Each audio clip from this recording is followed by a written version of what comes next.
Hi friends, வாழ்க வளமுடன். இன்றைக்கி நம்ம வெஜ் பிரியாணி தாங்க பார்க்க போகிறோம். ஒரு குக்கரில் கொஞ்சம் எண்ணெய் விடுங்க. பட்டை, லவங்கம், அன்னாச்சி மூக்கு எல்லாம் போட்டு நல்லா வதக்குங்க. இதில் 2-3 வெங்காயம் பொடியாக கட் பண்ணது வதக்கிக்கோங்க. எண்ணெயில் போட்டு நல்லா வதங்கணுங்க.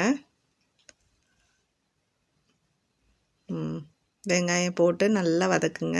இதில் 2 பச்சை மிளகாய் போட்டால் போதும். இதையும் போட்டு நல்லா வதக்கிடுங்க. வெங்காயம் நல்லா வதங்கணும்.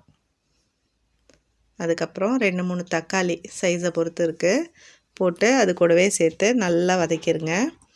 இது கூட கொஞ்சம் உப்பு ஆட் பண்ணுங்கள். உப்பு ஆட் பண்ணி அந்த எண்ணெய் பிரிஞ்சு வரணும், அந்த அளவுக்கு வதக்கணும். இது ரம்ப செடிங்க, ரம்ப இலை. அந்த இலையை கட் பண்ணி போட்டிருக்கேன். இது ரொம்ப வாசனையாக இருக்கும். இதை பற்றின வீடியோ நான் ஷார்ட்ஸில் போடுறேன், பாருங்கள்.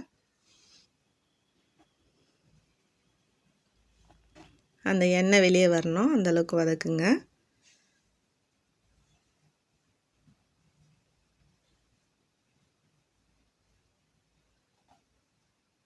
இது கூட கொஞ்சம் இஞ்சி, பச்சை மிளகாய், பூண்டு இது எல்லாத்தையும் நல்லா நைஸாக அரைச்சி அதில் ஆட் பண்ணிக்கோங்க.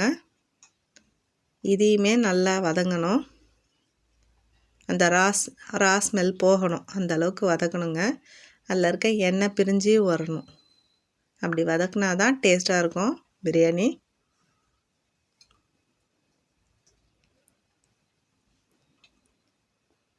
இது கூட கொஞ்சம் கேரட்டு, கொஞ்சம் பீன்ஸு எல்லாத்தையும் பொடியாக நறுக்கி அதில் ஆட் பண்ணிக்கோங்க.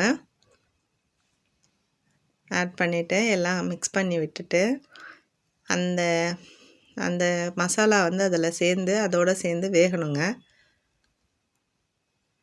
இது கூட கொஞ்சம் பட்டாணி எடுத்து வச்சுருக்கேன்.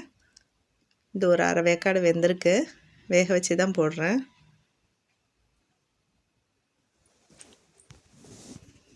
அதையும் சேர்த்து போட்டு கலந்துருங்க. கொஞ்சம் சோயா, சின்ன சோயா ஒரு கையளவு போட்டிருக்கேன், அதையும் சேர்த்து போட்டு கலந்துருங்க. இந்த மசாலாலாம் இதில் சேர்ந்து ஒன்றா வேகணுங்க.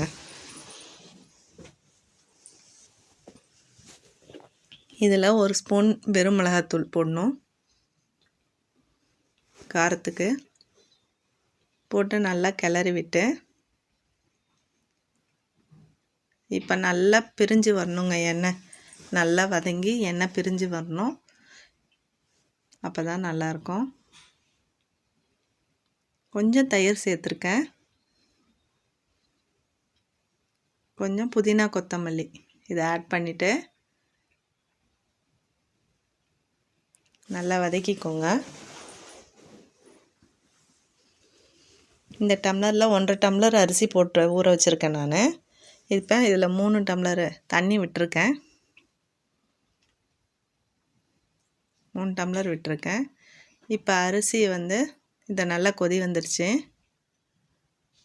இதில் நான் ஊற வச்ச அரிசி ஆட் பண்ணிக்கலாம். ஒரே ஒரு விசில் விட்டால் போதுங்க, சும்மா சூப்பராக வெஜ் பிரியாணி ரெடி ஆகிடும். ஈஸியாக காலையில் லஞ்சு கட்டணும்னா சீக்கிரமாக செஞ்சிடலாங்க.